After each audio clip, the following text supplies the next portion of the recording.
Tim doesn't really need much of an introduction, but for those who don't read the Daily Telegraph, he's one of our most distinguished Catholic journalists, and certainly one of our funniest. Thank you. I have brought my dog because I couldn't get a dog sitter. It's been a catastrophic week, both for me, my dog, and Iran. And for that reason, I wrote half this speech, and the other 2/3 are extemporized because a war broke out, and I'm afraid disrupted me. I do want to begin by saying happy birthday to the Latin Mass Society. It's 60 years. As Paul Simon would sing, still traddy after all these years. And by a happy coincidence for me, this year is my 20th year as a Catholic. I was received in 2005 on the Feast of the Transfiguration in August at Ealing Abbey. And what I propose to do today is to talk mostly about myself. Now, I'm going to do that because it's a rare subject that if I was to go on Mastermind, I could do well at. But I also feel you've had a theologian, you've had a philosopher, and now you've got a trained historian. I'm a great believer that biography is a way into understanding society. And I think understanding my relationship with Catholicism, which has changed in 20 years, I joined the church imagining that that was it, that I was entering a safe harbor and there would be no more disruption in my life again. That turned out to be completely wrong. So my experience of Catholicism, I think, is of some interest, but also it reflects the ways in which the church has quite dramatically changed in the last 20 years. And the message I want to bring is one of hope. I am convinced that the Catholic Church is healthier than it was when I joined it in 2005. And I think it has within its grasp the ability to evangelize and spread the good news as well as it has ever done before. The future is bright. The future is yellow and white. So a little bit about myself. I was born in 1982 during the Second Cold War, which didn't have much effect upon me. I vaguely remember the Gulf War, but I was always obsessed with history. It's always been about history and storytelling to me. So it was natural that I should go to university and study history, where I also did a PhD. And it was while I was at Cambridge University studying American history that I converted to Catholicism. In religious terms, my family is charmingly heterodox. You will find in our family tree radical Methodists, a bit of Quakerism. Also, my grandparents were Christian spiritualists. They're the people who rap tables and say, is there anybody there? Fans of the Reform Party and Dr. David Ball will know what I'm talking about there. I can't wait for my next press conference when Dr. David Ball, the ghost-hunting head of the Reform Party, asks for a question from the Telegraph, or a Tim, or a Tom. Is there anyone with a name beginning with T in here? So I was raised in quite an unusually, I won't say religious, but spiritual environment for an Anglo-Saxon. This is not typical of the 20th century. And my parents, for whatever reason, I don't know why, joined the Baptist church and tried to get me to play along with it. And I literally played along. I played the piano in the choir. And I enjoyed, one thing I took away from it that I really loved about it was the hymns. The hymnal culture is fantastic. Onward, Christian soldiers, abide with me, etc. But the religion did not stick. And by the time I went to university in about 2001, I was a fully fledged Marxist. And as you can imagine, I was the only fully fledged Marxist at Cambridge at that time.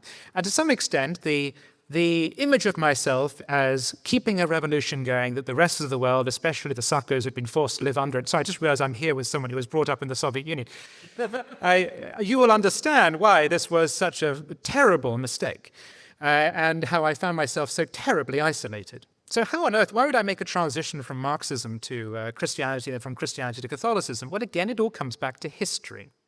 I began to change my mind about materialism and atheism when I was studying the 17th century and the early modern period in English history, culminating in the Civil War. And what I discovered in that period was people who were willing to live and die and give up their own lives for religion. As I say, growing up in the late 20th century in which religion had become banal, at best it was a toothy vicar visiting your school and talking about the importance of friendship, to discover that there was a century, there was a time in which people not only believed but shed their blood for Christ, was really quite extraordinary. And I also found that those people really cared about the people around them, that their own sense of social action was rooted in their love of God. So if you studied the English Civil War, you could be, as I was, really turned on by the political radicalism of the diggers who occupied land and held it in common. But I was also increasingly intrigued by such arcane debates as the Arminians and the Protestants, and whether or not one should have an altar or a table in the middle of Mass, which is the animating issue at the beginning of what would become the English Civil War. If you read Jonathan Morrell, who I think is one of the best writers on this, he, I think, quite conclusively proves that although people were undeniably during the Civil War fighting over the king versus Parliament, very often what decided the side they finally took was their attitude towards religion and towards religious tradition. And the debate was this. The radical Protestants said, this Mass or this Eucharist, this communion, this is a commemorative feast. Christ came, he died, he rose again, but this is an historical event. It happened once. So we are gathering here to have a commemorative feast. But on the other side of the ledger were people, the Arminians or Archbishop Laud or even Charles I himself, who still had a trace of Catholic feeling in their religion. And they said, no, that's not enough. If we are saying that we are commemorating the death and resurrection of Christ, or even if we, as we are hinting, there is some presence of Christ in this ceremony, then is it not natural that one should seek to revere? That when presented with Christ, or as we Catholics would say, the body of Christ, is one's instinct not to fall on your very knees and to worship? And so I found myself drawn into that debate, and exploring Christianity, I made a kind of an upward progress up a hill, beginning with Book of Common Prayer services, then attending more sort of chapel-based services in Cambridge, all the way up to the penultimate station on the mountain, which was Anglo-Catholicism and the Church of Little St. Mary's near Peterhouse. A very, very beautiful church, one to which I still have a very romantic feelings about. To walk into an Anglo-Catholic church, one is struck instantly by the smell of incense on cold stone. I think it's one of the most evocative and beautiful smells you can imagine. But I joined them and I didn't stay with them very long. And why didn't I stay with them for very long? Well, there are a couple of reasons. One, the standard corporate answer to why didn't you just stay with the Anglicans? Why did you go to Rome? The corporate answer is St. Peter and the Rock. That this is the church that was founded with St. Peter, and the Anglican church is a schism. And therefore, I just want to complete the journey and go cross the Tiber into Rome. And to some extent, yes, that is true. I would sign up to that and say that's what I believe. But there are a couple of other important reasons too. One is that Catholicism, and this was brought out in your excellent talk, Thomas, Catholicism finds a way of bringing together the radical and the conservative. And if I was at that time a political radical, looking in some way to reconcile my faith and my politics, then Catholicism actually is a much more natural place to go than you might imagine.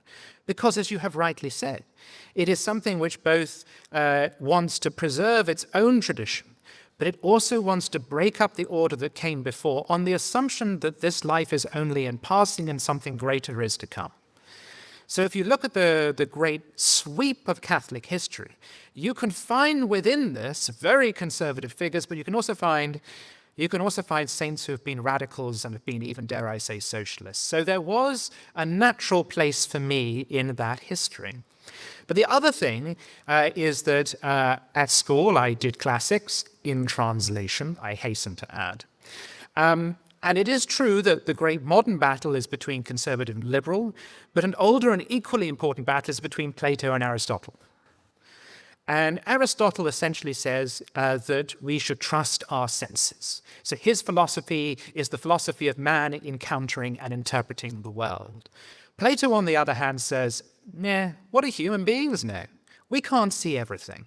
We are in the cave. We don't entirely see what we see. The ignorant are happy to go on believing the images they see flashing up on the wall, but there is some greater mystery, some divine reality that you and I in this world cannot see.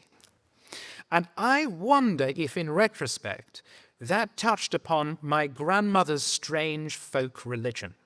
Her, if you like, 19th century theosophist belief that life is a mystery, that there is a thin veil between this world and the next.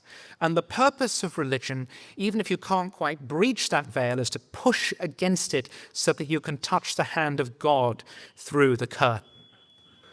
We often laugh at people who want to talk to the dead. It's a perfectly natural desire to do, to speak to your loved ones, to have some reassurance that there is another life. And Catholicism meets that desire halfway, through the intercession of saints, through prayer, through appearances by the Virgin Mary. This is a religion, in other words, which can speak to you in terms of reason, but also in your deepest desire for a personal relationship with the eternal. And nothing, I think, nothing on earth comes as close to doing that. Having said this, I found it rather hard to be received. Not because of my peculiar theology, but because I discovered, and I'm not saying this was generally true of 2005, but I found it rather hard to get through the door. It was as if the church wasn't particularly interested in having converts. I went through 2 separate priests, both of whom began the conversion process and then dropped me. I don't know if they heard any rumors that I was a Scientologist or something. I don't know what it was, but I really had to work very hard. And for about a year, I tried and failed to get accepted, until eventually I threw myself upon the mercy of a friend and I said, "Do you know anyone who can let me in through a window?"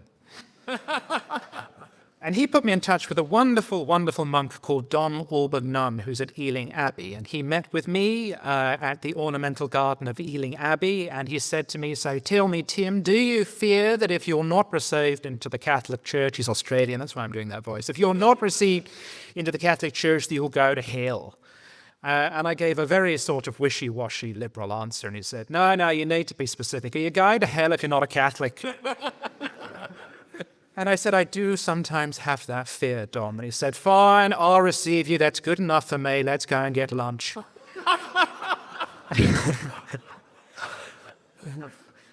And so I was received in the guest house of Ealing Abbey, and I have never looked back.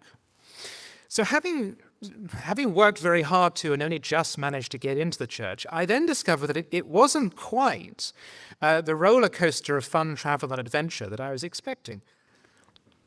I mean, first of all, as I say, I was at Cambridge. If you'd gone to Fisher House in those days, which is the chaplaincy, and you'd attended Mass on a Sunday, you'd have found yourself in this extraordinary hall that looked like it was constructed by IKEA, with the priest working from an altar that, I kid you not, could be folded up and put away. There was no hint of mystery there at all. And then I went to my local parish church, which, as I will say, has changed and has improved. But at the time that I went to that parish church, again, it really seemed to be trying to walk away from mystery and become something much more like the Protestant style of service that you would see around it. And we had a parish priest, who I can talk about because I can't be sued now because he's dead. He was, I'm sure, a very good and kind Christian, but he probably had come to the end of his service and should have retired. But to give you an example, he was profoundly deaf. And to give you an example, the first time I went for a confession at his parish, I went in, and as is so often the case with cradles, God love them, they don't realize that not everyone knows the words. And so they hadn't written out the act of contrition in the confessional box. They just expected you to know it, because it's not a church of converts. Why would there be anyone in this church who doesn't know the words? So I go in and I sit down in the box, and he's on the other side, and he does he does all that sort of thing. And before we can get started, I say, "Father, I need to warn you, I don't know the words." And I think he heard it as, "I don't have the words." And he said, "Well, if you can't think of anything to confess, what I'll do is I'll forgive you now for anything that you might have done and you haven't brought here today, but my advice is, next time you come, try and think of something to say." This was a man who refused to distribute the communion. He always left it up to lay people. And after I had spent my Christmas season fasting and going to Mass and getting ready for that all-important reception at midnight Mass, to get up there and be presented by someone who wasn't the priest, it was quite disheartening. What else was there to do? Well, the LMS is fantastic, and I know you've been flourishing, and I know that you were active in London 20 years ago. But there wasn't much going on in my part of Kent. I couldn't drive. How was I supposed to get to anywhere? I once forced my mother to drive me to an SSPX chapel in Groombridge. And after we spoke to a couple of the lay people, we agreed we would never go back there again. Just to say, he gave me a lecture not only on the sins, but also the practicalities of sodomy. I know, this over canapes, I mean, it's not what you want to hear. And yet for all this, I was still very enthusiastic. In fact, I even approached the diocese and talked about possibly becoming a priest. For this, I was sent on a weekend to Wonersh, which within a couple of years had closed. So you can imagine what Wonersh was like at that time. And I'm not denying that those priests, I'm sure many of them went on to be excellent priests and were working very hard and had a fantastic ministry. But when I asked, out of curiosity, would I be able to say the old rite while I was here or to learn it, I was told very firmly no. And a friend of mine who was at the seminary around the same time told me that one of the students was once spotted saying the rosary by himself in chapel, and someone joked, he won't last long. We've got to remember, at the end of John Paul II's reign, how the sense of torpor that had entered some of the church. And in retrospect, my conversion, I almost feel, is lacking context. I can't quite understand exactly why I did it. It wasn't because of my interaction with the everyday church. It all came entirely from me. And perhaps if I had gone through an RCIA, perhaps if I had been exposed to a regular parish church, I'm really sorry to say, there's a chance I might not have done it. Now, why was the church in this state 20 years ago? Well, one cause was secularization, which wasn't the church's fault. It can't be blamed. I know we're going to debate whether modernity, how much impact it's had, but the church can't be entirely blamed because of economic and cultural factors that have just undermined people's faith in God and discouraged them from going to church. My friend Peter Hitchens always blames ITV for the end of Evensong. Why? Because they started showing the Forsyth saga on Sunday nights. And an entire generation of Anglicans just ceased going to Evensong because they'd rather see the next episode of the Forsyth saga. And there was no VHS back in those days. A second reason why the church had this torpor was because of the abuse scandal, which had greatly damaged its authority among practicing Catholics and within the rest of the world. And then finally, there, of course, was the long-term impact of Vatican II and a series of strategic mistakes made by the Catholic Church. I'm not today going to comment upon the theology of Vatican II. It is well beyond my pay grade. But I do know from my study of politics and culture that whenever an institution attempts to chase and capture fashion, if it is lucky, it will for a few years be fashionable. But the nature of fashion is that within 10 or 20 years, you're incredibly out of date.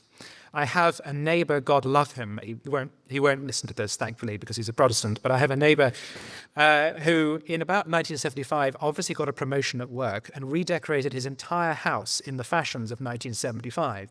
And you just know that for 4 or 5 years, that was the smartest, hottest house on the block. But you go into today, and it's like going onto the set of The Good Life, and it's like a museum piece. And this is the problem. The attempt to make the church relevant to 1968 or whenever has actually left it looking rather old-fashioned today. Nonetheless, why is the Catholic Church in a healthier position than, say, the Anglican Church that I walked away from? Rowan Williams, the former Archbishop of Canterbury, I once interviewed him and he gave me an interesting perspective on this. He said, I think the reason why the Catholics have emerged stronger than us, he was that open about it, was he said because you rooted change and tradition. You may have debated, this is my interpretation of what he said, we may have debated practice, but we didn't reject doctrine. And therefore we still had the anchor of doctrine and we could still return to it. And being here in oratory, when one grows in one's Catholicism and reads people like John Henry Newman, you come to understand that the church has always changed. It has always had controversy. Thomas, again, you mentioned the crisis lying within the clergy. That's absolutely true. And if you went back to the 1790s, you would find French clergy who outrageously swore an oath to the French Revolution. And if you went back to the 1500s, you would find English clergy who outrageously married women and became an Anglican priest and were perfectly happy about that. So in other words, these things have always happened, and the church has always had to speak to the times because the times have changed. But while it has developed, it has never had a revolution, and it has never turned its back on what it believes and upon its history. So my personal story, this brings us up to about 2007, 2008, and this is when I began to see the church improving enormously for the better. Two things happened. One, historical. Benedict XVI. What a gift from God that man was. Wasn't he extraordinary? This gentle, beautiful man, totally misrepresented by the media. And isn't it interesting how when you understand the subject and you see journalists misrepresenting it, it makes you think they must lie about a lot of other things as well. This man was completely misrepresented. It wasn't just his traditionalism as they saw it, it was also his manner, his style of leadership, his graceful way in which he persuaded people to move towards him. This man began the necessary project of not rejecting Vatican II, not rejecting tradition, but welding them together. By liberating the old right, he wasn't just saying, now go away and be by yourself. The plan was always for the two forms of Mass, the two styles of Mass, to speak and bring those communities back together. And by informing each other, one would remind the other of themselves. My hope, to go back to my interpretation of the English Civil War, is that tradition might once again become more involved in social activism. It might not separate itself from the world, but seek to be part of it and to help the poor. I think it does that, by the way, in so many ways. You go to a traditional congregation and you're always struck by the number of disabled people there. Why is that? It's because they have large families and they don't abort. You know, these are people who live a kind of social activism in their life. But it will be good for them to be reintegrated into society, reintegrated into the general life of the church and be able to contribute. But at the same time, the dream was that the rest of the church would remember its past. It would go into the attic, dust things off, get them out, and rediscover these instruments of grace, these forms of bringing the message to the people that I think can work so well. So there was this historical development, and then there was, at a low grassroots level, there was a new generation of young men who entered the priesthood, who were fired up by what Benedict was doing and by tradition, and there were also older priests who were rediscovering it for themselves. And I personally started attending Mass at a place called St. Mary Magdalene's in Brighton, which had a priest called... Sorry, he's currently in hospital dying. Sorry. Sorry, it's been difficult for me to talk about it. But his name's Ray Blake, and... some of you will know who he is. You know, the lady here knows who he is. And he discovered the old right at the same time as I did. And I served it, and he said it. And it was some of the most beautiful moments of my life. Anyway, sorry. This is what the old right means to people. You've got to understand this. There is nothing rebellious, there is nothing wrong about it. It's ridiculous. It is a thing of beauty. It is poetry in motion. And there were people who protested when he did it and when he said it in Brighton. There was one person who stood up and said, give us back our Mass. There were people who wrote letters to the bishop. And I discovered from this experience of saying it with him that people don't really want choice. Liberals so often dress things up as a freedom to choose. It's BS. They don't want that. They have a vision of the way you should be, and they want to compel you to be like that. If they really believed in choice, this Mass would be said freely and whenever people want it and need it. So I saw in my own life this wonderful explosion of interest and tradition. And I could see from the churches I was attending, the growth in the congregations, and I could see what the Latin Mass Society was doing, and I could see the changing demographics, the young people, the families who were coming to this thing. So when Francis was elected, and when the hierarchy of the church pushed back against the Latin Mass, why did they do it? You see, they said it was because it was separatist, because it was a form of dissent, because it was a means of expressing politics through religion. No. They pushed back against it because it was growing. By their own logic, if it were something that simply had to be provided to a dwindling band of crinklies who really wanted it because they were clerical fascists, then only half a dozen people would go to it and it wouldn't be a problem and they could have permitted it. It only logically makes sense that you would push back against it because they could see it was bearing fruit. And at the same time, they could see that the experiment of the 1960s, whatever the good intentions it might have had, was proving sterile. And that was shown in how few people were going to seminary. And if you think about the generational way in which the church moves, why do we have these disputes? Why is there this tension between where society might be and where the church is? It's because the church is a gerontocracy.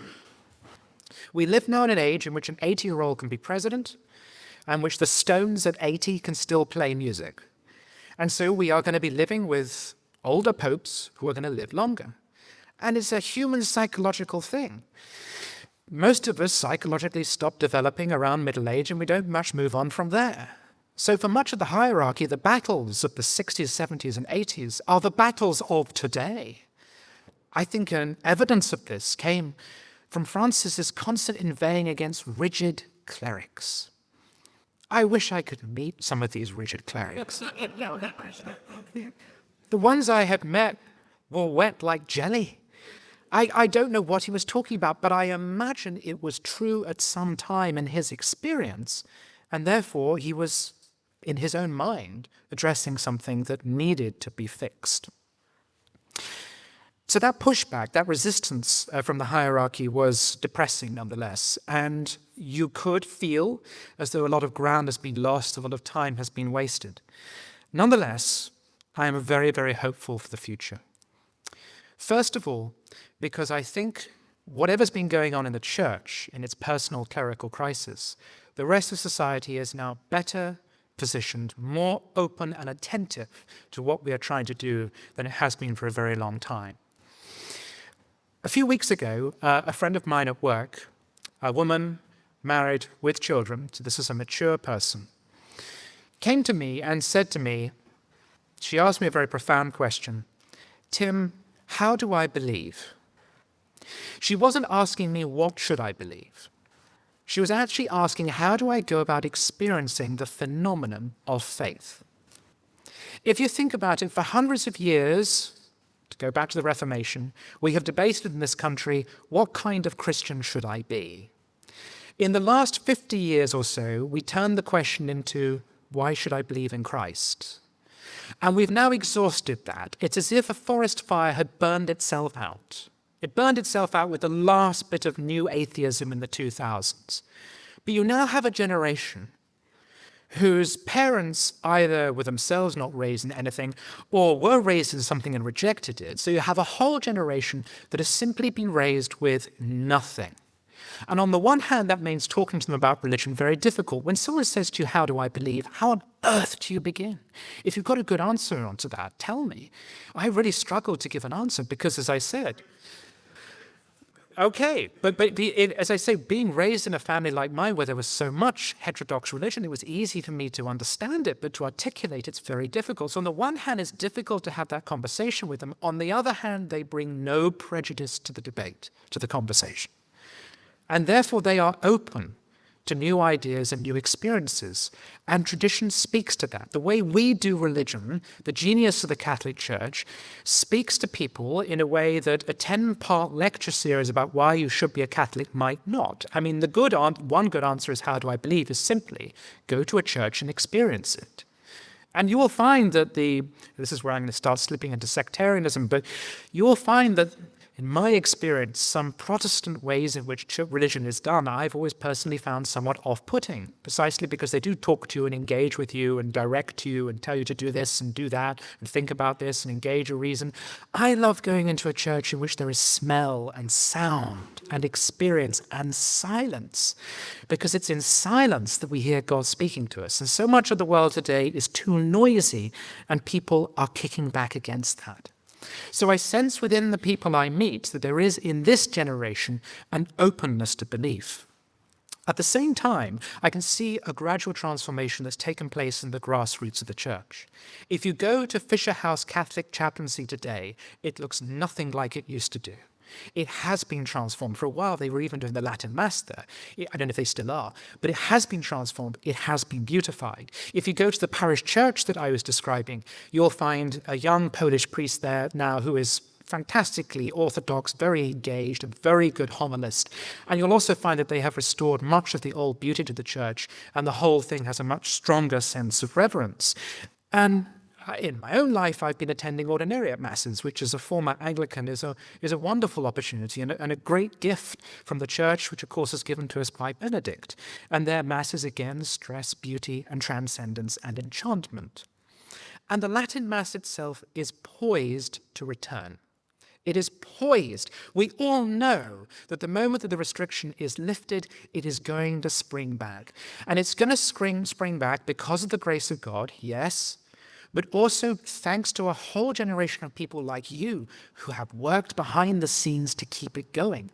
Your love for that Mass has not just incubated it, but seen it grow and flourish. Right now, there's a lid on it. But as soon as the lid is taken off, it is going to absolutely spring up into the most beautiful garden. Have no doubt about that. We're just waiting for the moment. So when will we get that moment? Well, this is the other reason why I am so hopeful. I was in Rome for the election of Pope Leo. And I believe very strongly in signs and wonders. On that day, in the morning, if you remember, there were 3 votes. In the morning vote on the day he was elected, we all thought it was going to take forever, so I didn't go to St. Peter's Square. I lied to my office. I said, I am there. I didn't go. I went instead to a local Italian gym, which, as you can imagine, was just big, hairy men shouting "Bene" at each other. And they had on this enormous flat-screen TV, Rihanna in her knickers dancing to hip-hop. And then in the corner, a live cam of the chimney so that you could see if the smoke went off. And I thought that's the most Italian thing I've ever seen. It's fantastic. But in the evening, I thought, right, I've got to go to this because you never know, it might happen. So I went along to it, and I was standing there in the square for a couple of hours, and I really needed the loo. And a girl who I know said, I'm going to go to Mass at 5. And I said, oh, I'll come with you. What a lovely idea, because I know the loos are just on the outside of St. Peter's. So I went in, I used the loos, which was, again, a gift from God. And I went to Mass, and I prayed with John Paul II. And I walked out of St. Peter's Square, and within 10 minutes, the smoke came. And of course, the name was announced. I had no idea who he was. Here I am, a journalist, fielding calls from my editor in the BBC, and I'm literally shouting at people, who the hell is he? I've never heard of him. And he came, and then once we figured out who he was, he came out, first of all, in red. And these gestures are so important. It was such a relief because it was a signal that it's not going to be exactly the same. We're facing in a different direction. But then I heard the name, Leo. And I thought, Leo the 13th, round of arms, thanks be to God. This was a church in the late 19th century which had worked out, as I said at the beginning, how to combine relevance with tradition, how to speak to the needs of the people at the time. At that time, the working class oppressed by capitalists, but also tempted by socialists. How to speak to the people of the time while also spreading the good news. And I will start to cry again, but 20 years since I was received as a Catholic, 2 months ago, my mother was received into the Catholic Church too.